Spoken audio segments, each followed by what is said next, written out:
Hello students, कैसे हैं आप लोग। वेलकम टू दक्षिणा ई क्लासरूम। तो बेटा ये हमारा आज का चैप्टर इस वीक का पहला पहला सेगमेंट है जो हमें बॉटनी में स्टडी करना है। और इस सेगमेंट में एग्जैक्टली अपने को क्या पढ़ना है, एल्गी पढ़नी है। और याद करो बेटा, इससे पहले हम लोग बेसिक प्लांट किंगडम का था इंट्रोडक्शन हम कर चुके हैं। तो आज अपने को पढ़ना क्या। एक बात बताऊं बेटा, सिंपल। सबसे पहले ये वाला ना बहुत ही सिंपल पोर्शन है। बहुत ही सिंपल मतलब ऐसा है कि इसमें मैं तुम्हें कोई भी कंसेप्ट नहीं पढ़ाने वाला हूँ। मैं तुम्हें एग्जैक्टली वर्ड टू वर्ड समझा देने वाला हूँ कि एग्जैक्टली क्या है। और एल्गी समझकर, एल्गी पढ़कर आज तुम्हें ना बहुत सारी बातें पेंडिंग रह जाएंगी। बहुत सारी बातें को एग्जैक्टली ऐसा कहूँ तो जो कंसेप्ट है ना प्लांट किंगडम के, वो आपके पेंडिंग रह जाएंगे। पेंडिंग क्यों रह जाएंगे? क्योंकि वो कंसेप्ट बेटा धीरे धीरे आपको ब्रायोफाइटा और आगे वाले सेगमेंट्स में पढ़ाए जाएंगे। अभी नहीं पढ़ाऊँ। वो कंसेप्ट अभी पढ़ा दिए तो बाद में नहीं समझ आएंगे, और अभी इसको छोड़ के भी चले और बाद में इन कंसेप्ट्स को पढ़ लिया तो ये तो तुम्हें चुटकी में समझ आ जाएगा। क्योंकि है तो बहुत ही ज्यादा सिंपल, बेहद सिंपल है ये सारा का सारा पोर्शन। 3 एल्गी का नाम पढ़ना है, उसके बेसिक कैरेक्टरिस्टिक्स पढ़ने हैं, बात खत्म।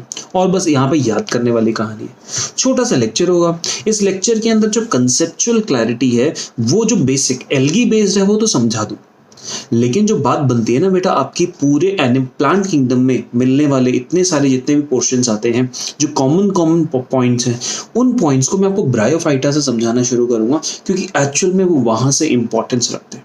तो बेटा करते हैं शुरू। अपन इस पोर्शन में मैं आपको बोलूंगा, आप अपना क्या काम करेंगे ना, अब अपने आज नोट्स को पढ़ेंगे। हम अपनी एनसीईआरटी को नहीं पढ़ेंगे, क्योंकि नोट्स एग्जैक्टली एनसीईआरटी, आपके जो ये नोट्स हैं एग्जैक्टली एनसीईआरटी प्लस हमेशा की तरह कुछ थोड़ा सा एक्स्ट्रा। तो एनसीईआरटी से बेटा आपका होमवर्क क्या रहेगा, आपको या तो अपने बराबर में अपनी एनसीईआरटी खोल के रखो, अपने नोट्स को पढ़ते रहो, पॉज करो एनसीईआरटी का पैराग्राफ पढ़ लो, नोट्स को पॉज करो एनसीईआरटी का पैराग्राफ पढ़ लो, या तो आप वो कर सकते हो, या फिर नोट्स को मेरे साथ साथ एक बढ़िया सी जर्नी पे नोट्स को फिनिश करते हैं पहले, और फिर आप अपने होमवर्क के तौर पे एनसीईआरटी पढ़ लेना। हुआ ना बेटा क्लियर?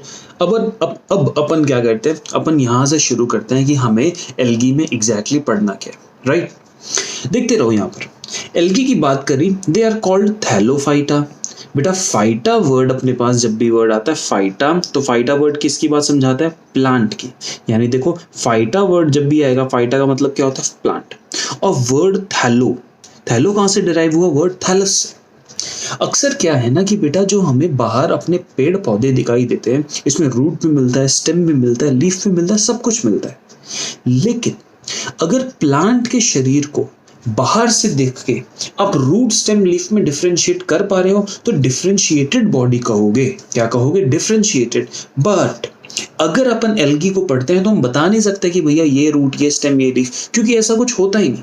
तो अनडिफरेंशिएटेड बॉडी, तो अनडिफरेंशिएटेड बॉडी को थैलस कहते हैं। यहाँ पे आपको वर्ड समझ आ रहा है? अनडिफरेंशिएटेड बॉडी यानी बॉडी में एक प्रॉपर सेगमेंट्स नहीं बने हुए, पूरी की पूरी बॉडी एक ही जैसी सी दिखाई देती है, इसलिए इसको हम थैलोफाइटा बोल दिया करते हैं।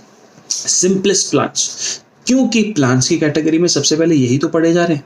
और जो चीज़ बेटा जैसे पॉलीफेरा में सबसे पहले जो चीज़ आती थी वो सिंपल होती थी, वैसी प्लांट की कैटेगरी में सबसे सिंपल फॉर्म में ये लोग मिलते हैं अपने को। बेटा रिप्रोडक्टिव ऑर्गन्स इनके पास होंगे, यस। रिप्रोडक्शन तो करते, प्लांट किंगडम का पार्ट है, रिप्रोडक्शन करेंगे, सेक्सुअल भी करेंगे, एसेक्सुअल भी करेंगे और वेजिटेटिव रिप्रोडक्शन भी करेंगे। तो बेटा अगर कोई सेक्सुअल रिप्रोडक्शन करेगा तो खुद दिमाग लगाओ ना, वो गैमीट्स बनाएगा। यस, सेक्सुअल रिप्रोडक्शन कर रहा है, गैमीट्स बना रहा है, तो गैमीट्स बनाने के लिए आप गैमीट बनाने के लिए सेक्स ऑर्गन्स चाहिए बेटा, और उन सेक्स ऑर्गन्स को हम नाम देते हैं गैमेटेंजिया। क्या कहते हैं? Gametangia. The reproductive structure, the sex organs have been given a common name called as gametangia। समझे मेरी बात? तो गैमेटेंजिया क्या है? वो सेक्स ऑर्गन्स जिनके अंदर, जिनके बीच में क्या बनेंगे बेटा? गैमीट्स बनेंगे। क्लियर हुई बात? बेटा इन गैमेटेंजिया का स्ट्रक्चर जब देखा गया ना, तो ये वाला ना पॉइंट जरा बड़ा इंपॉर्टेंट है, पेपर में क्वेश्चन यहाँ से डायरेक्ट आता है। एल्गी के सेक्स ऑर्गन को देखा जाता है ना, तो वो सेक्स ऑर्गन्स एग्जैक्टली नहीं है, वो सिंगल सेल स्ट्रक्चर है। मतलब मैं ऐसा कहूंगा सेक्सुअल स्ट्रक्चर्स है, सेक्स सेल्स प्रोड्यूस कर रहे हैं, यानी वो गैमीट्स प्रोड्यूस कर रहे हैं। वो मल्टी सेल्युलर नहीं है, वो मोस्टली सिंगल सेल्ड है, यूनिसेल्युलर है। समटाइम्स किसी किसी में मल्टी सेल्युलर मिल जाएगा तो ठीक है, बट अदरवाइज वो कैसा होगा बेटा? Single celled unicellular, right. फिर यहाँ पे एक वर्ड है नॉन जैकेटेड। अब ये मतलब क्या होता है? देखो मेरा ये वर्ड ध्यान, ये ना स्ट्रक्चर ध्यान से देखना। समझो कि ये एक सिंगल सेल है, राइट। अब सिंगल सेल के साथ साथ मैं इस सेल के आसपास एक कवरिंग चढ़ा देता हूँ और इसको कवरिंग को मैं टर्म करता हूँ जैकेट। क्या टर्म करता हूँ? जैकेट। इस कवरिंग को अपन ने बोल दिया जैकेट। यहाँ पर ये जो सेक्सुअल स्ट्रक्चर है, जो सेक्स ऑर्गन की तरह बिहेव कर रहा है, यहाँ पे ये कवरिंग जैकेट नहीं होगी। यहाँ पे ये इंडिविजुअल जो स्ट्रक्चर आपको दिखाई दे रहा है यही डायरेक्ट गैमीट्स प्रोड्यूस करेगा। इसलिए क्योंकि इसके पास कवरिंग कोई ऐसी स्पेशल कवरिंग नहीं है, तो इसको यहाँ क्या कह दिया गया? Single celled and non jacketed. बोलो समझ आया? आसान तो है, कोई ऐसी दिमाग वाली इतनी आइंस्टाइन वाले आईक्यू वाली कोई बात नहीं हो रही, कोई सिंपल सा। अब सिंपल बताऊं, तुमने पढ़ा जाइलम, तुमने पढ़ा फ्लोएम, ये दोनों वर्ड्स तो पढ़े हैं आपने पहले 9th क्लास में। तो जाइलम जमीन में से पानी लेता है और ऊपर लीव्स के पास भेजता है, ये बात सही। फ्लोएम क्या करता है? खाने को ट्रांसपोर्ट करता है ऊपर से नीचे या नीचे से ऊपर, जैसे भी जरूरत हो। ये वाली बात तो अपने को समझ आती है। अब ये जो अपने पास एल्गी है वो पानी में है बेटा।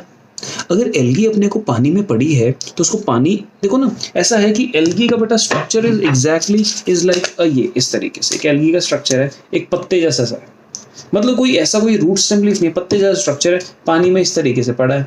तो जब इसकी पूरी की पूरी बॉडी पानी से ही कांटेक्ट में है, तो ऐसा तो है नहीं कि इसको नीचे से पानी एब्जॉर्ब करना है और फिर इधर उधर भेजना है, जैसे जाइलम का काम करता है कि रूट्स में से पानी एब्जॉर्ब किया ऊपर ऊपर भेजा। इसकी पूरी की पूरी बॉडी इस तरीके से पानी में पड़ी है, तो यहाँ पर इसको जाइलम फ्लोएम की जरूरत नहीं होती। समझ पा रहे हो? यहाँ पर इसको जाइलम और फ्लोएम की जरूरत नहीं होती, इसीलिए हमने कहा vascular and mechanical tissues are absent. Mechanical tissues absent मतलब शरीर सीधे तो खड़ा नहीं। मैकेनिकल टिश्यू मतलब बेटा ये वर्ड जब भी आएगा तो समझो, यहाँ पे लिख देता हूँ आपके लिए। मैकेनिकल टिश्यू बेटा जब भी होगा, ये टिश्यू अपने पास क्या काम करता है? मैकेनिकल टिश्यू, ये वर्ड यहाँ लिख देता हूँ, प्रोवाइड्स सपोर्ट। क्या प्रोवाइड कर रहा है? सपोर्ट प्रोवाइड कर रहा है। और वस्कुलर टिश्यू के नाम पे अपने पास क्या होता है? Xylem and phloem. Right, xylem and phloem की बात करते हैं।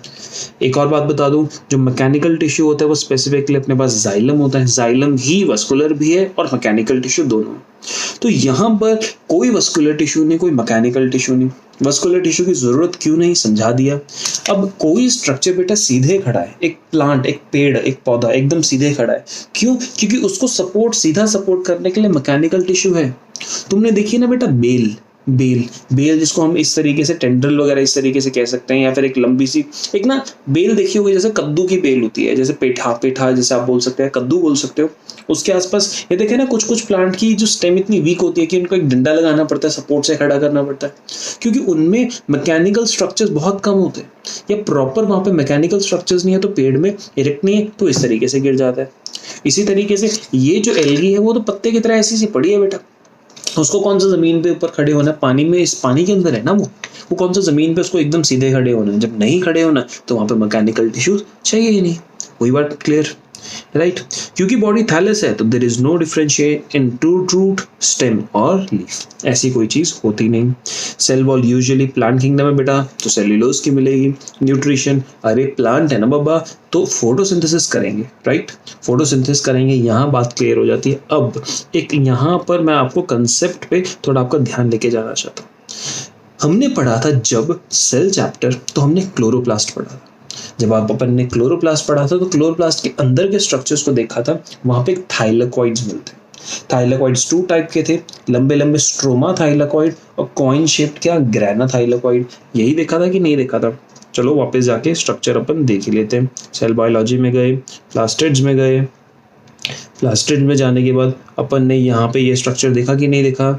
यहाँ पर ये वाला जो पोर्शन था बेटा, ये वाला पोर्शन, ये ग्रेना थाइलेकॉइड दिख रहा है आपको? एक स्टैक लाइक पोर्शन में एक के ऊपर एक इस तरीके से ग्रेना थाइलेकॉइड दिख रहा है। ये वाला ग्रेना थाइलेकॉइड अपने को किसके अंदर? एल्गी में नहीं मिलते। ये कहते हैं the grana is absent in the chloroplast। Grana नहीं होगा वो, यानी ऐसी स्टैकिंग नहीं होगी, बाकी सब कुछ सेम टाइप का होगा, बट स्टैकिंग नहीं होगी, एक के ऊपर एक जो इनका बैठने का हिसाब किताब है ना बेटा, वो नहीं होगा। समझ पा रहे हो मेरी बात? ये ग्रेना थाइलेकॉइड्स अपने पास यहाँ पर नहीं होंगे। हुआ बेटा क्लियर बात? बोलो कोई डाउट नहीं ना? डन। अब फिर क्वेश्चन ये है कि तुम समझो कि अगर एक लाइकन देखते हैं, कौन लाइकन देखते हैं, तो लाइकन के 2 हिस्से, एक फंगस और एक एल्गी। ये बात क्लियर होती है। फंगस का पार्ट देखो तो बेटा फंगस को माइकोबायोन्ट कहते हैं, राइट, और एल्गी को क्या कहते हैं, फाइकोबायोन्ट। क्या कहते थे, फाइकोबायोन्ट। तो वर्ड पुत्र जब भी फाइको आएगा तो फाइको वर्ड अपने को क्या बताएगा, एल्गी के बारे में बताएगा ना। तो जैसे बायोलॉजी, लॉजी मीन्स स्टडी, तो यहाँ पे फाइको मीन्स एल्गी की स्टडी को हम क्या कहेंगे, फाइकोलॉजी। हुआ ना क्लियर, सिंपल। ये फाइकोज वर्ड अपने को क्या समझाना चाहता है, ये अपने को हो गया क्लियर। हैबिट किस तरीके से रहते हैं, ये तो बेटा पानी के ऊपर वो तैरते रहते हैं, इस तरीके से पानी के ऊपर इस तरीके से ना फ्लोट कर रहे हैं, पैसिवली फ्लोट कर रहे हैं। एल्गी को हमेशा पानी के ऊपर फ्लोट किए हुए देखा जा सकता है। और कुछ एल्गी पानी के एकदम बॉटम में मिलती है, जमीन से सी फ्लोर से जुड़ी हुई, ऐसी एल्गी को बेंथोस कहते हैं। ये बेंथोस वर्ड मतलब क्या है, बेंथोस वर्ड बेटा बेंथिक से आया है, और बेंथिक का मतलब जो बिल्कुल बॉटम में रहता है, बॉटम ड्वेलर होता है, जो एकदम समुद्र की सतह पे, निचली सतह पे रहता है, उसको हम कहते हैं बेंथिक। क्लियर। तो ये फाइटोप्लैंक्टन्स की तरह पानी के ऊपर भी फ्लोट कर सकते हैं, और ये बेंथिक भी हो सकते हैं, पानी के एकदम जमीनी एकदम नीचे वाले सतह सरफेस से अटैच्ड। कोई बात यहाँ पे क्लियर, राइट। टाइप्स कहने में तो भैया फ्री लिविंग होंगे, लेकिन कुछ यहाँ पे पैरासिटिक भी होते हैं, और ये वाली बात कमाल की है कि प्लांट भी पैरासिटिक हो सकते हैं। हाँ, प्लांट में जो अपने पास ये वाले जो प्लांट किंगडम में एल्गी आ रहे हैं, ये कुछ एल्गी अपने पास पैरासिटिक भी हो सकती है। पोलर एरियाज में मिलेंगे तो क्राइजोफाइट कहलाएंगे, वेरी वार्म एरियाज में मिलेंगे तो थर्मोफाइट कहलाएंगे। और खुद का दिमाग चलाओगे बेटा, थर्मो का मतलब क्या होता है, जो बहुत ही गर्म होता है। थर्म का मतलब हमेशा टेम्परेचर वाली बात होती है। तो यहाँ से अपने को मालूम लगता है कि पोलर यानी कोल्ड के लिए वर्ड अपन यूज करते हैं क्राई, या फिर एग्जैक्टली मुझे वर्ड बोलना चाहिए, कोल्ड के लिए वर्ड यूज करते हैं बेटा क्रायो, याद रखना। तो क्रायो से वर्ड बना क्राइसोफाइट्स। इनको क्रायोफाइट्स की जगह क्रायोफाइट्स भी बोल सकते हैं, क्राइसोफाइट भी बोल सकते हैं, कोई डाउट नहीं। क्योंकि कोल्ड यानी पोलर यानी जो एकदम पोलर एरियाज होते हैं, जहाँ पे एकदम ठंड होती है, जहाँ पे बर्फ से जमी होती है, इसलिए वर्ड यूज किया जाता है, राइट। बेटा बोलो हैबिटेट कहाँ रहते हैं, पानी में तो रहते हैं, अपन ने पहले भी पढ़ रखा, लेकिन टेरेस्ट्रियल हैबिटेट में भी रह सकते हैं, पत्थरों पे मिल सकते हैं अपने को, इनफैक्ट कुछ जानवरों पे मिल सकते हैं। बेटा जानवर का नाम क्या है, जानवर इज स्लॉथ बियर, वहां पर भी अपने को मिल सकता है, राइट। पूरी एल्गी की कॉमन बात होती है तो बेटा इनकी वेजिटेटिव रिप्रोडक्शन होती है थ्रू फ्रेगमेंटेशन। किसके थ्रू, फ्रेगमेंटेशन। ये वेजिटेटिव रिप्रोडक्शन का तरीका होता है एल्गी के केस में। एसेक्सुअल रिप्रोडक्शन हमेशा स्पोर्स की थ्रू होती है, और यहाँ पे एनसीईआरटी सिर्फ आपको नाम देता है जूस्पोर। तो सबसे पहले जूस्पोर पढ़ते हैं। जूस्पोर है एक ऐसा स्पोर जो मोटाइल होगा, क्योंकि नाम वर्ड यहाँ पे जो इंपॉर्टेंट आपको ध्यान केंद्रित करने के लिए वर्ड जू बेटा हमेशा जूलॉजी, जू वर्ड एनिमल्स के लिए यूज होता है, और एनिमल्स की बेसिक कैरेक्टरिस्टिक क्या है, मूवमेंट। यहाँ पे कोई एनिमल तो नहीं है, लेकिन जू नाम क्यों दिया गया, क्योंकि यहाँ पे जो मिलने वाला स्पोर है वो मूवमेंट दिखा रहा है। क्या दिखा रहा है, मूवमेंट, इसलिए नाम दिया गया जू स्पोर। अपने को बात क्लियर। यहाँ पे स्पोर क्योंकि मूवमेंट होगा कर रहा है तो फ्लैजिला होगा, इसलिए फ्लैजिलेटेड मोटाइल स्पोर को जू स्पोर। फिर बेटा इसके अलावा दो स्पोर्स नाम और हैं, एप्लानोस्पोर, हिप्नोस्पोर। एनसीईआरटी में कहीं नहीं दिया। इन पे क्वेश्चन क्यों आ जाता है, क्योंकि ये वर्ड कभी कभी अपने को समझना थोड़ा सा जरूरी होता है। एक जू स्पोर है, क्लियर हुआ। एक नॉर्मल स्पोर होगा जिसकी पतली सी वॉल होगी, नॉन मोटाइल होगा, उसको एप्लानोस्पोर कहते हैं। क्या कहते हैं, एप्लानोस्पोर। और अगर यही एप्लानोस्पोर अपनी वॉल को थिक कर ले, देखो एप्लानोस्पोर की वॉल थिन थी ना, बट इसी एप्लानोस्पोर की वॉल अगर थिक हो जाए, एकदम मोटी हो जाए, ताकि वो अपने आप को अनफेवरेबल कंडीशन से ज्यादा हद तक बचा सके, ऐसे को क्या कहते हैं, हिप्नोस्पोर। देखो ना, दीज आर दोज एप्लानोस्पोर, ये वो एप्लानोस्पोर है which became thick walled। हाँ देखो वही वाली बात हुई ना, हिप्नोस्पोर्स वो वाले एप्लानोस्पोर हुए जिनकी वॉल थिन होने की जगह कैसी हो गई, थिक हो गई, तो वो अपने पास क्या बन गए, एप्लानोस्पोर्स। क्लियर। तो देखो बेटा अभी तक वेजिटेटिव रिप्रोडक्शन किया, चुटकियों में समझ आ गया कि जहां पर भी होगा भैया फ्रेगमेंटेशन बिना आंखें बंद करके चिपका देना। अगर तुमसे बोले कि ये जितनी भी एल्गी होती है वो किस तरीके से वेजिटेटिव रिप्रोडक्शन करेगी, तो तुम आंखें बंद करोगे और बोलोगे क्या पढ़ाया था सर ने, हमें पढ़ाया था फ्रेगमेंटेशन। तो जहां पे आएगा चाहे रेड आई, चाहे ग्रीन आए चाहे ब्राउन आए, सब जगह आपके पास क्या चिपक जाएगी, फ्रेगमेंटेशन। एसेक्सुअल स्पोर्स के नाम पे बेटा 3 टाइप के स्पोर्स हैं। सबसे कॉमन यहाँ पे जो मिलता है ऑलमोस्ट तीनों में मिलता है वो जू स्पोर्स होते हैं। जू स्पोर होगी तो बेटा फ्लैजिला होगा, फ्लैजिला होगा तो मोटाइल होगा, बात क्लियर हो जाती है। इसके अलावा 2 हमारे पास थे, एप्लानोस्पोर एंड हिप्नोस्पोर। हिप्नोस्पोर क्या था, मोटी मोटी वॉल थी, एप्लानोस्पोर की पतली पतली वॉल थी, बात यहाँ पे क्लियर। और फिर एक वाला पोर्शन आता है जिस पोर्शन को आप एनसीईआरटी से अभी पैरेलल पढ़ोगे। अपनी एनसीईआरटी खोलो, वीडियो पॉज करो, एनसीईआरटी खोलो और जैसे जैसे मैं यहाँ पे पढ़ाते जा रहा हूँ अपनी एनसीईआरटी से भी साथ साथ करते रहना। बेटा सेक्सुअल रिप्रोडक्शन 3 टाइप से होगी डिपेंडिंग गैमेट कैसे। अगर सेक्सुअल रिप्रोडक्शन आइसोगैमस हो सकती है, एनाइसोगैमस हो सकती है, ooगैमस हो सकती है, और ये बातें मैं बता चुका हूँ आपको। आइसोगैमस में गैमेट सेम टाइप के होंगे, एनाइसोगैमस में गैमेट्स डिफरेंट साइज के होंगे लेकिन सेम तरीके से सेम फिजियोलॉजी होगी, सेम तरीके से बिहेव करते हैं, या तो दोनों मोटाइल या तो दोनों नॉन मोटाइल। अगर ooगैमस की बात करें, गैमेट्स का साइज भी डिफरेंट होता है और डिफरेंट मोटिलिटी भी होती है। जैसे मेल मोटाइल होता है, फीमेल नॉन मोटाइल होती है, फीमेल बड़ी होती है और मेल छोटा होता है। ये अपने पास 3 टाइप की रिप्रोडक्शंस हैं, ये बात क्लियर होती है। आइसोगैमस में ऑल सेम, यानी साइज तो सेम होगा। अब मेल फीमेल दोनों मोटाइल भी हो सकते हैं और दोनों नॉन मोटाइल भी हो सकते हैं। देखो ना, सेक्सुअल रिप्रोडक्शन आइसोगैमस में दोनों कैन बी नॉन मोटाइल, दोनों gametes male female can be non motile and दोनों कैन बी मोटाइल। क्लियर? तो यहाँ पर एनसीईआरटी बोलता है कि 3 टाइप की सेक्सुअल रिप्रोडक्शन है। आइसोगैमस में जो मोटाइल होगा वो यूलोथ्रिक्स होगा और नॉन मोटाइल होगा स्पाइरोगायरा। एनाइसोगैमस में सीधा एग्जांपल उसने बोला है यूरोडिना, और ooगैमस में वॉल्वॉक्स एंड फ्यूकस। बोलो अपने को समझ आया? ये एनसीईआरटी में जो इतनी कॉम्प्लेक्स सी भाषा में लिखा होता है ना बेटा, ये वाली बातें मैंने आपके लिए एकदम इजी बना दी है। तो जस्ट बी हैप्पी कि आप आधे से मतलब 90% काम तो नोट्स बनाने का मैं ही कर देता हूँ, आपको सिर्फ कॉपी करना होता है। मुझे तुमसे सिर्फ एक उम्मीद है, क्योंकि मैं तुम्हारे साथ बेटा लगा हुआ हूँ, मुझे तुम्हारा नीट किसी भी हालत में निकलवाना छोड़ो, मुझे तो मेरे नीट में रैंक दिलवानी है। अगर इस तरीके से करना है ना तो बेटा फिर मन लगा के मेहनत करनी पड़ेगी। देखो, घर पे खाली बैठ के घर के ऊपर घर के अंदर रह के बिना मेहनत के चलने नहीं वाला है। सच बता रहा हूँ, तुम मत बोलना कि सर दक्षिणा आते तो हमारी बढ़िया से मेहनत होती है, ऐसा कुछ नहीं होता। मेहनत जिसने करनी होती है वो बच्चा कर लेता है, जिसने पढ़ना होता है वो पढ़ लेता है, चाहे उसको जैसा मर्जी लगे। मैं अपनी तरफ से पूरी कोशिश कर रहा हूँ कि सब्जेक्ट तुम्हारे लिए इंटरेस्टिंग बने। मैं अपनी तरफ से पूरी कोशिश कर रहा हूँ कि सब कुछ तुम्हें अरेंज करके दे दूँ, ये फोटोज वगैरह के साथ अरेंज करके दे दूँ ताकि समझना आसान हो जाए। इससे ऊपर बेटा कुछ नहीं किया जा सकता। This is the best that can be done for you and no one is doing it for the students, no one. Literally यहाँ पे आपको एनसीईआरटी की एक एक लाइन लिख के और समझा रहा हूँ, वर्ड टू वर्ड समझा रहा हूँ, कहीं नहीं किया जाता। सिर्फ मुझे इस बात की टेंशन है कि मेरे बच्चे नीट निकालते हैं। तो मुझे तुमसे क्या चाहिए? मुझे तुमसे एक सिंगल फोकस मेहनत चाहिए।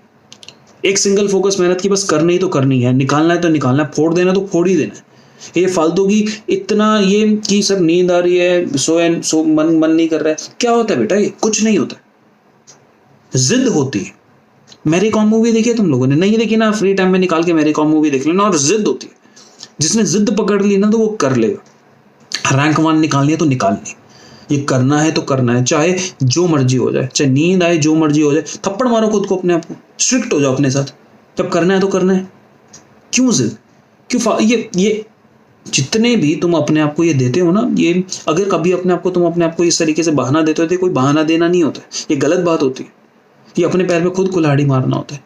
मेहनत बेटा सिंगल फोकस के साथ होती है। हाँ, मोटिवेशन कभी डाउन हो जाए बात ठीक है, उसको दोबारा ऊपर करो, याद दिलाओ हमें कहाँ जाना है। वो बहुत बड़ी एरिया है, वो बहुत बड़ा एरिया है, वो बहुत बढ़िया अपॉर्चुनिटी है, वो जिंदगी बदलने वाला मुकाम है जहाँ पे हमें पहुँचना है। डॉक्टर बनना आसान काम नहीं है। अगर ऐसा आसान काम होता तो हर रास्ते चलता हर आदमी डॉक्टर बन जाता। तुम्हें डॉक्टर बनना है तो तुम्हें मेहनत करनी पड़ेगी, बहुत बड़ी बात होती है। देखो इधर, अभी मैंने थोड़ी देर पहले समझाया कि रिप्रोडक्टिव ऑर्गन्स को बेटा अपन क्या बोलते हैं? गैमेटेंजिया बोलते हैं। इसमें तो अपने को कोई डाउट नहीं।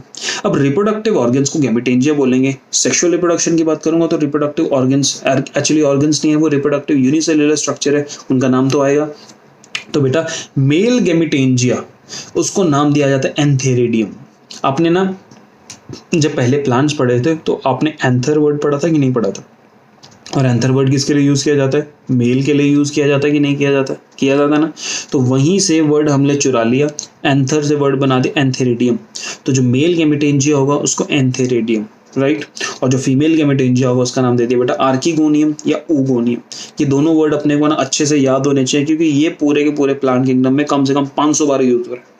ये दोनों वर्ड्स इंपॉर्टेंट है। गैमिटेंजिया का नाम एग्जैक्टली क्या दिया हुआ है, उसको एंथेरिडियम भी बोल सकते हैं, आर्किगोनियम भी बोल सकते हैं। अगर मेल हो तो एंथेरे और फीमेल हो तो आर्किगोनियम। याद रखना, पूरी की पूरी मेहनत के साथ स्टडी करनी है, मैं तुम्हें बार बार रिमाइंड करा रहा हूँ।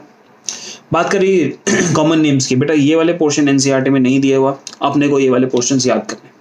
ये वाले पोर्शन से यहाँ पे क्यों याद करने, क्योंकि इनमें से ना कभी कभी क्वेश्चन आ जाता है और इनफैक्ट एनसीईआरटी का पार्ट नहीं है, तो फैक्ट बेस्ड चीज है, क्वेश्चन आने के चांसेस बहुत ही नेग्लिजिबल है। तो इसलिए जब तक तुम्हारी पहले एनसीईआरटी नहीं हो जाती तब तक ये नहीं करोगे। Once you are done with your NCERT, इसको आप अपना एकदम एक ही बार में निपटा डालोगे, घोल के पी जाना। ये वाला तुम्हारा काम है, कोई इसमें कोई खास बड़ी बात नहीं। फिर तुम पूछोगे कि सर ये एग्जैक्टली फोटो क्या बना रखी है, ये फोटो तुम्हें समझ नहीं आने वाली। इसका कंसेप्ट बेटा मैं ब्रायोफाइटा में पढ़ाऊंगा। किस में पढ़ाऊंगा? ब्रायोफाइटा में। इसका कंसेप्ट, एक गेमेटोफाइट क्या होता है, ये स्पोरोफाइट क्या होता है, ये हैप्लॉन्टिक डिप्लॉन्टिक साइकिल क्या होती है, एग्जाम्पल्स। तो ये पूरी की पूरी बात जो बेटा ये है, ये एक बहुत ही इंपॉर्टेंट कंसेप्ट है। ये कंसेप्ट क्योंकि एल्गी में डायरेक्टली इस्तेमाल नहीं हो रहा है ना, तो ना अभी ये कंसेप्ट समझना मुश्किल हो जाएगा। ये वाला कंसेप्ट स्टार्ट होगा तुम्हारे ब्रायोफाइटा के लेक्चर से। ब्रायोफाइटा का लेक्चर ही बेटा मैं इस कंसेप्ट से स्टार्ट करूंगा। Once you have seen the bryophyta, तब आप वापस आके ये देखना और देखो मक्खन की तरह तुम्हें समझ आ जाएगा। वही बात क्लियर? पक्का डन? अब देखो ग्रीन एल्गी, अपन ने ऑब्जर्व किया कि ये पूरा का पूरा जितना भी एल्गी है ना बेटा, इन एल्गी को हम लोग 3 तरीके की एल्गी देख सकते हैं। एनसीईआरटी कहते हैं क्लोरोफाइसी, फियोफाइसी, रोडोफाइसी। क्लोरोफाइसी ये अपने पास कौन सी एल्गी होती है, नीचे चलो, क्लोरोफाइसी होती है बेटा ये वाली ग्रीन एल्गी, फियोफाइसी होती है अपने पास ब्राउन एल्गी, और रोडोफाइसी होती है रेड एल्गी। ये 3 तरीके की एल्गी है, नाम तो लिखा हुआ है सामने, ग्रीन एल्गी, ब्राउन एल्गी और रेड एल्गी, राइट। बेटा ग्रीन एल्गी है, इसमें कौन कौन से पिगमेंट्स हैं, क्लोरोफिल ए बी। इसमें फूड किस तरीके से स्टोर होता है, स्टार्च के फॉर्म में। सेल वॉल किस चीज़ की बनी है, सेल्यूलोज की बनी है। फ्लैजिला कैसे होते हैं, 2 से 8 फ्लैजिला मिल सकते हैं, सबके सब फ्लैजिला इक्वल है और बॉडी के ऊपरी सतह पे मिलते हैं। और habitat fresh water, salt water and brackish water. और ये क्या बात बता चुका हूँ मैं तुम्हें बेटा, fresh water, salt water. Fresh water तो मालूम है क्या होता है, एकदम साफ पानी। सॉल्ट वाटर एक खारा पानी। और ब्रैकिश वाटर क्या होता है, जब आप सॉल्ट और ब्रैकिश वाटर, सॉल्ट वाटर और फ्रेश वाटर को मिला देते हो, यानी ऐसा सा वाटर मिल जाता है जो सॉल्ट वाटर की तरह एकदम नमकीन भी ना हो, फ्रेश वाटर की तरह एकदम साफ और मीठा भी ना हो, वो ब्रैकेट वो बीच बीच में हो, यानी उसके अंदर सॉल्ट का कंटेंट बहुत ज़्यादा और बहुत कम ना हो, मीडियम लेवल पे हो, ऐसे वाटर को ब्रैकिश वाटर कहते हैं। तो मैं तुम्हें जो बताना चाह रहा हूँ ना बेटा, पहली बात, ये 3 क्लासेस अपन को पढ़नी है। इन 3 क्लासेस में ये सब बातें जो तुम्हें यहाँ लिखी हुई है, ये एकदम तुम्हारे मतलब हाथ के एकदम उल्टी इस तरीके से होना चाहिए, तुम्हारा एक हाथ पे समझ लो छपा होना चाहिए। अपने पास ना एक छोटा सा फोटो लो, एक छोटा सा पेज लो, पेज पे ये लिख डालो और रटते रहो जब तक तुम्हें ये याद नहीं हो जाता। ये पोर्शन भैया बहुत ही ज़्यादा इंपॉर्टेंट है, राइट। इसमें तो छोटी छोटी कुछ ऐसी बातें बता देता हूँ, जैसे यहाँ पर इरेथ्रिन, जब रेड आता है तो बेटा रेड के लिए word erythrin, erythrocytes, red blood cells use हो जाता है। अब इसको बोलो फ्लोरिडियन स्टार्च लिखा है ना, ये वाला पोर्शन यहाँ क्या लिखा है, फ्लोरिडियन स्टार्च। तो इसको मैं कहता हूँ, इसको याद करने का तरीका था फ्लोरिडियन स्टार्च। तो जब भी फ्लोरिडियन स्टार्च आएगा तो रेड एल्गी के अंदर मिलेगा। क्लियर हो रही मेरी बात की नहीं? इस तरीके से 2 पॉइंट्स है बेटा याद करने के लिए। यहाँ पे अगर आप ऑब्जर्व करोगे तो यहाँ पे दिखेगा आपको AB, फिर दिखेगा AC, फिर दिखेगा AD। अरे चला गया यार, जस्ट आपने अभी क्लोरोप्लास्ट को ऑब्जर्व कर रहे थे और क्लोरोप्लास्ट में मिलने वाले जो पिगमेंट्स हैं, पहले AB, AC, AD, यहाँ पे आपको दिखाई दे रहा है AB, इधर AB, इधर दिखाई दे रहा है AC, इधर AD दिखाई दे रहा है। क्लियर मेरी बात? यहाँ पर डन है बेटा, पक्का क्लियर? फिर अपने को यहाँ पे फूड स्टोर बेटा इनके इस तरीके से आपको याद करने में, फ्लोरिडियन स्टार्च तो आपको याद है, लेमिनारिन एंड मैनिटॉल बेटा ये दोनों ब्राउन में मिलते हैं। अगर इधर स्टार्च मिलता है इधर फ्लोरिडिन मिलता है तो जो अजीबोगरीब से नाम है वो अपने को ब्राउन में मिलते हैं। याद करने के सिंपल से तरीके हैं, देखो सेल्यूलोज तीनों जगह मिलेगा, लेकिन कुछ स्पेसिफिक चीजें मिलती हैं। यहाँ पे एल्जिन मिलती हैं और यहाँ पे पेक्टिन एंड पॉलीसल्फेट एस्टर्स, ये केमिकल कंपाउंड्स होते हैं, ये सेल वॉल का पार्ट है। काम समझ रहे हो? यहाँ पे इक्वल फ्लैजिला है, यहाँ अनइक्वल है और यहाँ पे है ही नहीं। एक जगह इक्वल होगी, एक तरफ अनइक्वल होगी और दूसरी जगह होगी तीसरी जगह। कहानी समझ पा रहे हो? तो इस तरीके से 3 के 3 अपने को बेटा एल्गी स्टडी करने हैं। तो आओ सबसे पहले ना ग्रीन एल्गी को स्टार्ट करते हैं। ग्रीन एल्गी को स्टार्ट करने से पहले जरा अपन यहाँ पे स्ट्रक्चर देखते हैं। ये स्ट्रक्चर है यूलोथ्रिक्स का। ग्रीन है फिलामेंटस स्ट्रक्चर है, ये स्ट्रक्चर यूलोथ्रिक्स। दूसरा ये वाला स्ट्रक्चर बेटा अपने को दिखाई दे रहा है किसका, स्पाइरोगायरा का। कैसा स्ट्रक्चर है, स्पाइरोगायरा। ये स्पाइरोगायरा आपको लंबा लंबा दिखाई दे रहा है। अच्छा, स्पाइरोगायरा में एक और चीज देखने वाली है कि आपको यहाँ पे इसके बीच में ऐसी स्पाइरल सी शेप अपने को दिखाई दे रही है, इस तरीके से ऐसी स्पाइरल सी शेप दिखाई दे रही है। यहाँ पे जो उसका क्लोरोप्लास्ट होता है वो ऐसी स्पाइरल सी शेप में होता है, ये स्पाइरोगायरा। कॉमनली इसको वाटर सिल्क बोला जाता है, इस तरीके से। नेक्स्ट बेटा ये स्ट्रक्चर अपने पास क्लेमाइडोमोनास का, आपको बोलो दो इस तरीके से एपिकल, एपिकल बताया था अभी स्ट्रक्चर नीचे जो आपने फोटो देखी उसमें एपिकल लिखा हुआ था। एपिकल दो फ्लैजिला मिल रही है, 2 एपिकल फ्लैजिला, और दोनों फ्लैजिला बेटा सेम साइज की दिख रही है। इस फ्लैजिला को सेम टाइप की है, दो सेम साइज के है, इसलिए इसको आइसोकॉन्ट फ्लैजिला बोला जाता है, सेम टाइप के फ्लैजिला। यहाँ तक डन। क्लेमाइडोमोनास के स्ट्रक्चर को ही जरा मैं यहाँ पर, मैं तुम्हें फोटोज क्यों दिखा रहा हूँ, क्योंकि इन फोटो से रिलेटेड तुम्हें कंसेप्ट पढ़ाना है। देखो बेटा यहाँ पे आपको पायरेनॉइड दिखाई दे रहा है, कुछ वर्ड। सबसे पहले यहाँ पे वर्ड देखो क्लोरोप्लास्ट, क्या वर्ड दिखाना चाह रहा हूँ इधर, क्लोरोप्लास्ट। क्लोरोप्लास्ट मालूम कितना एरिया है बेटा, जितना एरिया मैं यहाँ पर हाईलाइट कर रहा हूँ ये सारा का सारा एरिया क्या है, ये पूरा का पूरा एरिया इज क्लोरोप्लास्ट, जिसको मैंने पिंक से हाईलाइट कर दिया। तो क्लोरोप्लास्ट देखो कितना बड़ा है, और क्या आपको कप शेप दिखाई दे रहा है, यस क्लोरोप्लास्ट अपने को कप शेप क्लोरोप्लास्ट दिखाई दे रहा है। तो क्लेमाइडोमोनास में कप शेप क्लोरोप्लास्ट है, स्पाइरोगायरा में स्पाइरल शेप क्लोरोप्लास्ट। आपको यहाँ पे स्पाइरल अरेंजमेंट दिखाई देगी, स्पाइरल शेप इस तरीके से ऐसे घुमा घुमा क्लोरोप्लास्ट मिलता है। कहानी समझ पा रहे हो? तो क्लेमाइडोमोनास में कैसे, कप शेप। अब इस क्लोरोप्लास्ट के सेंटर पे अपने को यहाँ पे ये दूसरा स्ट्रक्चर दिखाई देता है एकदम क्लोरोप्लास्ट के सेंटर पे। ये वाला स्ट्रक्चर क्या है बेटा, this structure at the centre of the chloroplast is termed as pyrenoid. ये पायरेनॉइड बॉडी एक स्टोरेज बॉडी होती है, कहाँ मिलती है, क्लोरोप्लास्ट के बीच में। ये फूड स्टोरेज में हेल्प करती है, किस चीज में, फूड स्टोरेज। क्या फोटो से आइडिया लग गया अपने को? अब देखो इमेजिन और समझना करना कितना आसान हो जाएगा हमारे लिए। ग्रीन एल्गी, ग्रीन है वर्ड क्लोरो, क्लोरोप्लास्ट से है तो क्लोरोफाइटा, कोई डाउट ही नहीं। बोथैलस बॉडी में फिलामेंटस भी हो सकता है, अभी देखा ना यहाँ पे आपने यूलोथ्रिक्स और स्पाइरोगैरा एकदम फिलामेंट जैसे लंबे लंबे दिखाई दे रहे हैं, फिलामेंटस भी हो सकते हैं। कोलोनियल बेटा वॉलवॉक्स, अपनी एनसीईआरटी निकालो और कोलोनियल का स्ट्रक्चर देखो, एक सारे के सारे एक झुंड में एक गुच्छे में रहेंगे, कोलोनियल स्ट्रक्चर हो गया। और बोलो यूनिसेल्युलर मोटाइल, तो क्लेमाइडोमोनास, अभी अपन ने स्ट्रक्चर क्लेमाइडोमोनास का देखा यूनिसेल्युलर। मैं तुम्हें एक बात रिमाइंड करा देना चाहता हूं बेटा, ग्रीन एल्गी को जब भी पढ़ते हैं तो क्लेमाइडोमोनास को हम यहाँ पढ़ते हैं, क्लेमाइडोमोनास की कैरेक्टरिस्टिक्स भी यहाँ पढ़ते हैं। बट अगर क्वेश्चन ये आया कि 5 किंगडम के मुताबिक, विटेकर की क्लासिफिकेशन के 5 किंगडम के मुताबिक इस क्लोरोप्लास्ट, इस क्लेमाइडोमोनास को कहाँ डालते हैं, असलियत में इसको डालना चाहिए इन दी प्रोटिस्टा, इसको प्रोटिस्टा में डालना चाहिए। लेकिन हम लोग ग्रीन एल्गी की स्टडीज के साथ, क्योंकि एनसीईआरटी ने भी इसको यहीं पढ़ा है, हम भी यहाँ पढ़ेंगे। और तुम बोलोगे सर पेपर में क्वेश्चन आएगा तो क्या लिखेंगे? बेटा पेपर में अगर क्वेश्चन आया कि ये जो अपने पास क्लेमाइडोमोनास है should be placed in which kingdom according to 5 kingdom classification, तो आंसर क्या होना चाहिए? प्रोटिस्टा। और बाकी स्टडीज जितनी भी होगी, बाकी जितने भी क्वेश्चन होंगे वो एल्गी को सोच के चलना, राइट। मरीन और फ्रेश वाटर दोनों जगह रह सकते हैं। इसके बेटा क्लोरोप्लास्ट अलग अलग टाइप के हैं, जैसे आपने स्पाइरोगायरा में देखा था किस तरीके से स्पाइरल शेप, स्पाइरोगायरा में स्पाइरल शेप देखा था कि नहीं देखा था।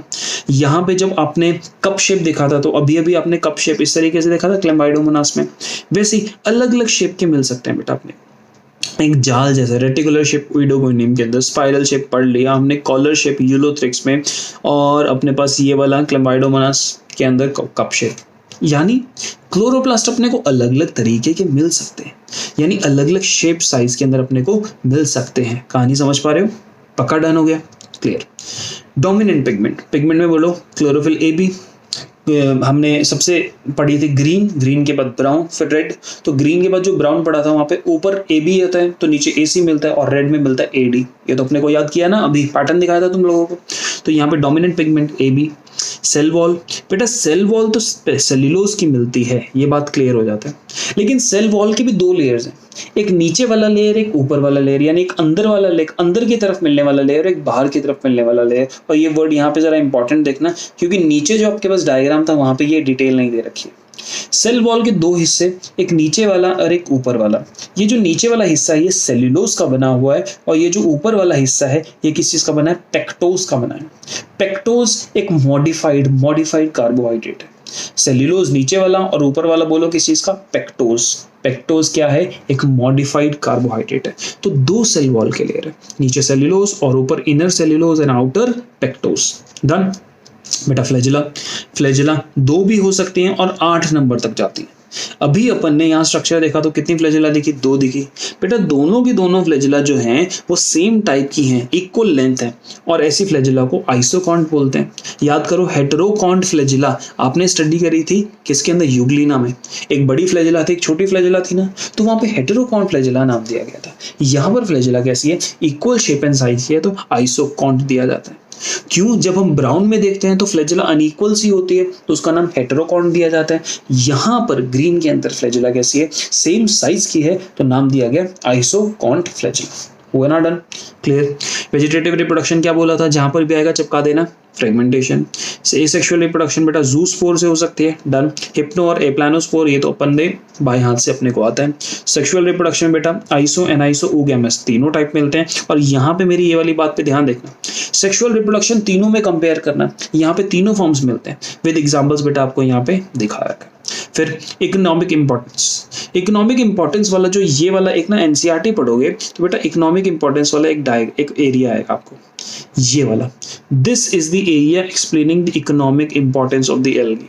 ये एरिया आप लोग खुद ब खुद पढ़ेंगे, ये कॉमन एक बेसिक एरिया है जिसमें तीनों के बारे में बता दिया गया। कोई डाउट होगी तो बेटा डाउट अपनी जो होगी आप लोग मेरे से डाउट्स टेलीग्राम पे पूछा करो, या फिर जो डाउट्स के लिए तैयार रहा करो, लिख लिया करो, आपस में पूछ के डाउट्स मेरे से ना डायरेक्ट डाउट क्लास में पूछा करो। डाउट क्लास में जब लाइव इंटरेक्शन होता है ना तो डाउट्स बेटर क्लियर होती है। ये लिख के डाउट्स पूछने का ना कोई खास मजा नहीं आता। अगर लिख के अगर कोई बड़ी सी डाउट है तो मुझे पर्सनली टेलीग्राम पे मैसेज कर दो। याद रखो, डाउट्स आपको कहाँ पूछनी है, अपनी डाउट्स वगैरह जितनी भी पूछनी होती है बेटा आप लोग वो डाउट्स मेरे से अपने उस चैनल पे पूछा, ये लाइव क्लासेस के दौरान पूछा करो। लाइव क्लासेस का बेटा टाइम भी तुम्हें पता है, संडे को लाइव क्लासेस होती है।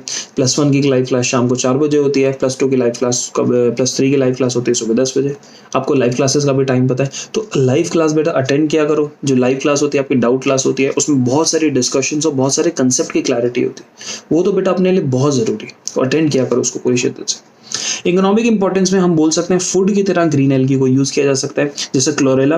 क्लोरेला सिंगल सेल प्रोटीन होता है, क्लोरेला और स्पिरुलिना ये दोनों के दोनों इसको एक बहुत ही मजेदार प्रोटीन की सोर्स के लिए इस्तेमाल किया जाता है। ये सिंगल सेल प्रोटीन क्या होता है बेटा, समझो अगर कोई स्ट्रक्चर प्रोटीन का एक, पहली बात उसका स्ट्रक्चर यूनिसेल्युलर सा या बहुत ही छोटा स्ट्रक्चर है, और वो प्रोटीन का एक बहुत ही बेहतरीन सोर्स की तरह इस्तेमाल किया जा सकता है, तो हर एक चीज को, इन सब चीजों को एक कैटेगरी में डाल दिया जाता है, सिंगल सेल प्रोटीन। तो सिंगल सेल प्रोटीन क्या है, जब इन प्रोटीन्स को, जब हम लोग कोई प्रोटीन सोर्स को, पहली बात यूजुअली वो बहुत छोटी यूनिसेल्युलर सी हो, जरूरी नहीं है वो यूनिसेल्युलर मल्टीसेल्युलर दोनों हो सकती है, बट हमने उसको नाम दे दिया सिंगल सेल प्रोटीन। सबसे सिंपल शब्दों में what is a single cell protein, it is a food that is a very very very rich source of protein. तो क्लोरेला एंड स्पिरुलिना ये दोनों क्वेश्चन बनते हैं। सीवेज डिस्पोजल, वहां पे जब सीवेज का ट्रीटमेंट प्लांट होता है वहां पे ये दोनों अपने को मदद करते हैं।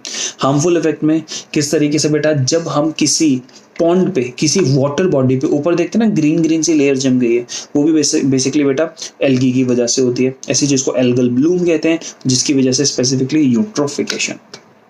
ब्राउन एल्गी फियोफाइसिस को बोला जाता है। यहाँ से अब तुम मेरे साथ देखते रहना, वही सब चीजें बार बार रिपीट होती जाएंगी, कॉमनली रिपीट होती जाएंगी, कुछ खास है नहीं। मोस्टली मरीन, आधा अपने को थैलस, मल्टी सेल्युलर बॉडी है, लार्ज है।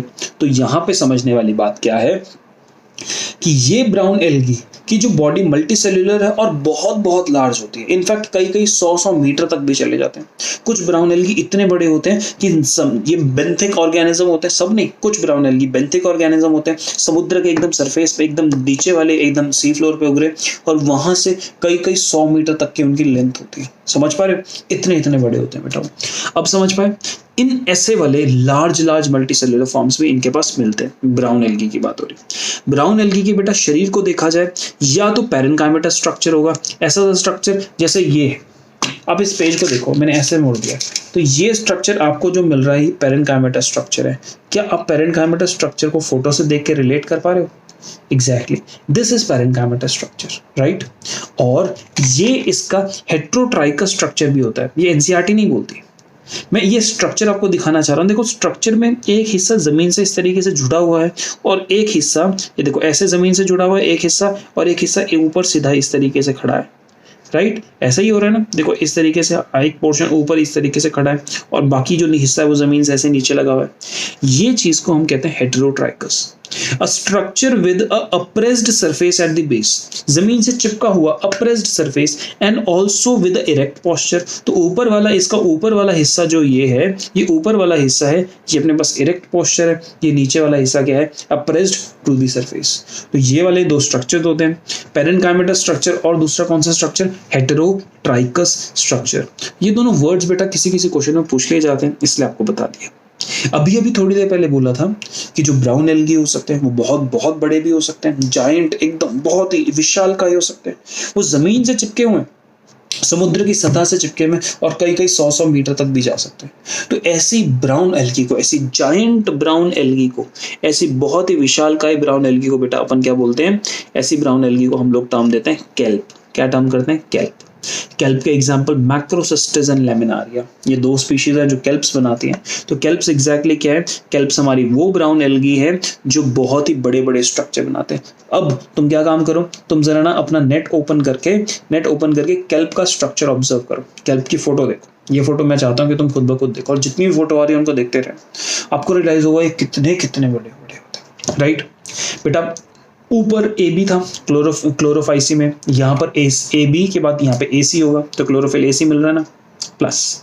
इसके अलावा ये पिगमेंट्स आपने को ये वाले बेटा रटने, पिगमेंट्स के नाम पे जहाँ पे भी ब्राउनिश, ऑरेंजिश, ग्रीनिश, ग्रीन से डार्कर कलर्स यानी ब्राउनिश और ऐसे कलर्स मिलने लगते हैं ना, वहाँ पे कैरोटिनॉइड्स एंड ज़ैंथोफिल्स आ जाते हैं। और ज़ैंथोफिल का एक टाइप होता है फ्यूकोज़ैंथिन, ये कलर्स आ जाते हैं येलोइश, ऑरेंजिश, ब्राउनिश। ये जब भी क्वेश्चन वर्ड्स आएंगे तो आपके पास ये दोनों पिगमेंट्स हमेशा मिलेंगे, राइट। स्टोर्ड फूड, मैंने आपको बताया था ना, स्टोर्ड फूड के नाम पे लामा, लैमिनेरियन एंड मैनिटॉल। माला बोल दो, इसको इस तरीके से याद ही कर लो कि ब्राउन एल्गी की माला तुमने अपने गले में पहनी है, मैनिटॉल एंड लेमिनारिन, तो अपने को यहाँ से माला से याद हो जाएगा। आपने खाना क्या खाया, ब्राउन एल्गी को गले में डाल लिया और यहीं से तोड़ तोड़ के खाते रहे, तो खाने के नाम पे लेमिनारिन एंड मैनिटॉल। माला बोल दो तो मैनिटॉल एंड लेमिनारिन, मस्त क्लियर हो जाता है। अब इसकी सेल वॉल देखना बड़ी इंटरेस्टिंग होती है बेटा। सेल वॉल जो होती है उसमें निचला हिस्सा सेल्यूलोज का मिलता है और उसके ऊपर एक चिपचिपा सा, एक ऐसा अजीब सा एक स्ट्रक्चर मिलता है जिसको हम एल्जिन कहते हैं। कैसा है जरा समझाता हूं तुम्हें। ब्राउन एल्गी की सेल वॉल बेसिक मिली सेल्यूलोज की, इनर लेयर सेल्यूलोज की। ग्रीन एल्गी में आउटर लेयर मिली थी पेक्टोज की, यहाँ पे आउटर लेयर मिलती है एल्जिन की। किस चीज की, एल्जिन। और एल्जिन एग्जैक्टली कैसा होता है बेटा, एल्जिन को आप समझो एक जेली जैसा। कैसा, एक जेली जैसा। तुम मालूम बेटा, तुम अपने हाथ पे जेली रखोगे ना, तुम्हें मालूम लगेगा कि वो गीली है, लेकिन हाथ से जेली हटाओगे ना तो ऐसा नहीं कि हाथ गीला हो जाएगा, हल्का हल्का पानी तुम्हारे हाथ पे लग जाएगा, लेकिन ऐसा नहीं कि हाथ पूरा का पूरा एकदम पानी की तरह गीला होगा। तो जो एल्जिन होता है वो ऐसा ही जेली लाइक सब्सटेंस होता है, एक ऐसा सब्सटेंस जो पानी होल्ड कर सकता है। तो what is Elgin, a water holding substance, एक वाटर होल्डिंग सब्सटेंस है। और बेटा इस वाटर होल्डिंग सब्सटेंस के लिए हम एक और वर्ड देते हैं, हाइड्रोकोलॉइड। क्या नाम देते हैं, हाइड्रोकोलॉइड। तो एल्जिन अपने आप में एक हाइड्रोकोलॉइड है, ये आपको इंट्रोडक्शन में समझ आ गया है। हाइड्रोकोलॉइड जो है ये क्या है, एक वाटर होल्डिंग सब्सटेंस है जो इस सेल वॉल का एक बहुत ही प्रोमिनेंट हिस्सा है। बोलो समझ आया, आसान है ना, बहुत बढ़िया। थैलस की डिफरेंशिएशन, अब यहाँ पे हमारे साथ एक बेटा इंपॉर्टेंट कंसेप्ट आता है, मेरे साथ साथ यहाँ पे देखते रहो। यहाँ पे जरा फोटो देखो, ये बीच में जो आपको एरियाज दिखा रखे हैं ये वाले सारे के सारे ब्राउन एल्गी। ब्राउन एल्गी के स्ट्रक्चर देखा तो यहाँ पे सबसे नीचे रूट जैसा स्ट्रक्चर मिला होल्ड फास्ट, स्टेम जैसा स्ट्रक्चर मिला स्टाइप, और यहाँ पे फोटोसिंथेटिक लीफ जैसा स्ट्रक्चर मिला इसको फ्रंट। यानी शरीर को 3 हिस्सों में बांट दिया गया, hold fast, stipe and front. कोई डाउट नहीं यहाँ पर, इतना क्लियर हुआ। एक और, अब देखो जब होल्ड फास्ट, टाइप और फ्रंट ऊपर पूरा का पूरा मिल रहा है, कभी कभी बेटा फ्रंट में एयर ब्लैडर्स भी मिलते हैं, फ्रंट में एयर ब्लैडर्स भी मिलते हैं। तो एक बात मैं तुम्हें बताना चाहता हूँ कि तुम्हारे पास एक 100 मीटर लंबा धागा है, तुम उसको बाल्टी में एक ना बकेट में पानी से भर दो और बाल्टी के ना नीचे सरफेस पे ले जाओ और सोचो कि वो धागा एकदम सीधा खड़ा रह सकता है? नहीं ना। मैं क्या कह रहा हूँ, आपने एक बहुत बड़ी बाल्टी ली, एक रूम जितनी बड़ी बाल्टी ली, सोचो और तुम्हारे पास ना एक मीटर लंबा धागा है, उस धागे को ना जमीन के ना सरफेस पे इस तरीके से रख दो और सोचो कि वो धागा सीधा खड़ा होगा कि इस तरीके से गिर जाएगा, गिर जाएगा ना। बट अब तुम क्या करो, तुम इस धागे के ऊपर वाले सरफेस से बलून को बांध दो और धागे को जमीन के नीचे ले आओ, देखो धागा एकदम सीधे खड़ा रहेगा। यस, ये जो अपने पास एल्गी है बेटा, यहाँ मैकेनिकल स्ट्रक्चर नहीं है, तो अगर ये धागे की तरह है तो इस तरीके से गिर जाएंगे। लेकिन ऊपर इन धागे के बलून जैसा स्ट्रक्चर हो, एयर ब्लैडर हो, तो धागा एकदम सीधे खड़े रहेगा कि नहीं खड़े रहेगा। यस, ये देखो ना, यहाँ पे एयर ब्लैडर आपको दिखाई दे रहा है। ये जो बेटा अपने कैल्प्स होते हैं, क्या होते हैं कैल्प्स, ये कैल्प्स कई 100 मीटर बड़े होते हैं। तो अगर इतने बड़े हैं तो ये तो पानी के सरफेस पे ऐसे गिर जाते हैं, लेकिन ये सीधे सीधे खड़े रहते हैं। क्यों? क्योंकि इनके फ्रंट में क्या है, एयर ब्लैडर्स प्रेजेंट होते हैं। बोलो बात समझ आई कि नहीं समझ आई? आई ना, बहुत बढ़िया। यहाँ तक कहानी क्लियर हुई। तो देखो अभी हमने देखा थैलस में रूट जैसा, स्टेम जैसा और लीफ जैसा स्ट्रक्चर है। रूट स्टेम लीफ नहीं है, क्योंकि रूट स्टेम लीफ नहीं है तो थैलस बोला, बट स्ट्रक्चर्स थोड़े डिफरेंशिएटेड है। तो होल्ड फास्ट जो जमीन से जोड़े रखने में मदद करता है, जमीन से होल्ड करने में मदद करता है, जमीन को पकड़े रखने में, जमीन को होल्ड रखे रखने में मदद करता है, होल्ड फास्ट। जो स्टेम जैसा होगा स्टाइप, और लमाइना या जिसको फ्रंट कह सकते हो वो लीफ जैसा है जो फोटोसिंथेसिस का काम करेगा। क्लियर मेरी बात? बेटा एयर ब्लैडर्स आपको समझा दिया है, वो ऐसे एरिया में जैसे कैल्प टाइप के स्ट्रक्चर में मिल सकता है, प्लस कुछ फ्रीली फ्लोटिंग ब्राउन एल्गी में भी मिल सकता है। जैसे आप यहाँ स्ट्रक्चर देख सकते हो, ये आपको जो स्ट्रक्चर दिखाई दे रहा है यहाँ पे freely floating brown algae brown दिखाई दे रही है, इनके अंदर भी एयर ब्लैडर्स है। एग्जाम्पल जैसे ये ब्राउन एल्गी दिखाई दे रही है सार्गैसम फ्लूइडेंस, ये इतना ज्यादा इस एरिया में नॉर्थ अटलांटिक सी के अंदर मिलता है। वहां पर इस पूरे समुद्र का नाम ही सारागैसो सी रख दिया। ये कहते हैं इस पूरी सी को ही हम सारागैसो सी कह देते हैं, क्योंकि इसमें इतना सारा सारागैसम है। बेसिकली कंसेप्ट क्या पढ़ाना चाह रहा हूँ कि यहाँ पर अपने को एयर ब्लैडर्स मिल सकते हैं जिसकी मदद से ये फ्लोट कर सकते हैं। चाहे वो जमीन से जुड़ा हो तो अपराइट रखने में एयर ब्लैडर मदद करेंगे, या अगर पानी के सरफेस पे उसको तैरना है तो वहां पे भी एयर ब्लैडर्स ऐसे मदद कर सकते हैं। हुई ना बात क्लियर? वेजिटेटिव रिप्रोडक्शन हमेशा कितना बेटा चिपका दो आंखें बंद करके। फ्रेगमेंटेशन एसेक्सुअल रिप्रोडक्शन में बाइफ्लैजिलेट ज़ूस्पोर्स। और जरा बात ध्यान रखना, जो ज़ूस्पोर होगी उसकी शेप कैसी होगी? पियर शेप। कैसी शेप होगी बेटा? पियर शेप। और पियर शेप के लिए वर्ड दिया जाता है पायरीफॉर्म। क्या नाम दिया जाता है? पायरीफॉर्म। जब भी पियर शेप आएगी वर्ड दिया जाता है पायरीफॉर्म। अनइक्वल है, अनइक्वल लेटरल फ्लैजिला है तो बेटा अनइक्वल लेटरल फ्लैजिला के लिए वर्ड दूसरा दिया जाता है लेटरल बॉडी से। एपिकल नहीं निकल रहा है, ग्रीन एल्गी में एपिकल निकला था, यहाँ पे बॉडी के साइड से निकल रहा है, और एक बड़ा है और एक छोटा है। अगर ऐसा अरेंजमेंट है तो इसको कहते हैं हेटेरोकॉन्ट फ्लैजिला, क्योंकि बेटा वो अनइक्वल है ना, इसलिए वर्ड क्या दे दिया गया? हेटेरोकॉन्ट। डन। सेक्सुअल रिप्रोडक्शन बेटा ऊपर आइसो एंड आइसो ऊगैमस तीनों टाइप की मिल रही थी, यहाँ पे आइसो एंड ऊगैमस ही मिलती है, एनाइसोगैमस नहीं मिलती। फिर तुम ये वाला वर्ड बोलोगे ज़ाइगोटिक meiosis absent, sporic meiosis present. ये वाला कंसेप्ट मैं बोल रहा हूँ आपको गेमेटोफाइट और स्पोरोफाइट के साथ ही समझाऊंगा, यहाँ पर अपने को ये वाला कंसेप्ट नहीं करना है।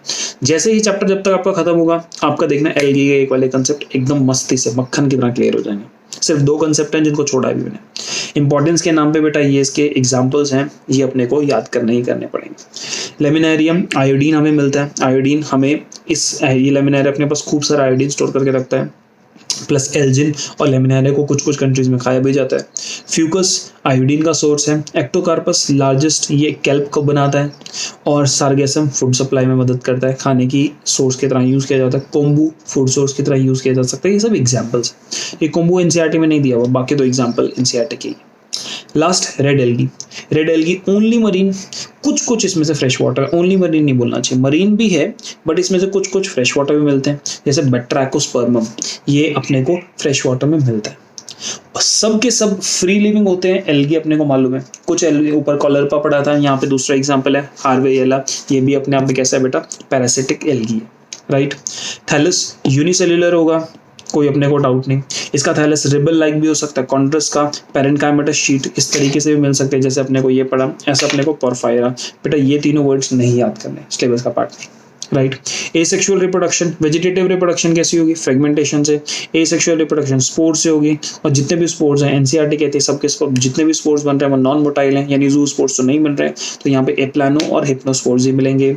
सेक्सुअल रिप्रोडक्शन में ऊगैमस, ऊपर देखो क्लोरो में तीनों ऊ, आइसो एनाइसो ऊ।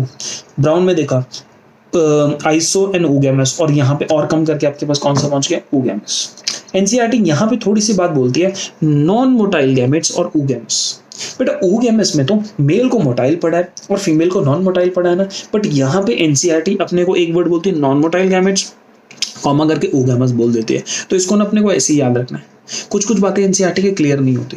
कहने का मतलब अगर एनसीईआरटी को समझे तो एनसीईआरटी बोलते हैं कि ओगेमस में भैया यहाँ पर फीमेल बड़ी है, मेल छोटा, और मेल भी नॉन मोटाइल, फीमेल भी नॉन मोटाइल।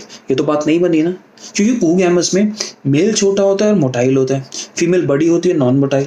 तो अपने को ये बात कॉन्ट्राडिक्टरी लगती है, क्योंकि एनसीईआरटी में बेटा ऐसा लिखा है, तो इसको हमें ऐसे ही याद करना पड़ेगा, राइट।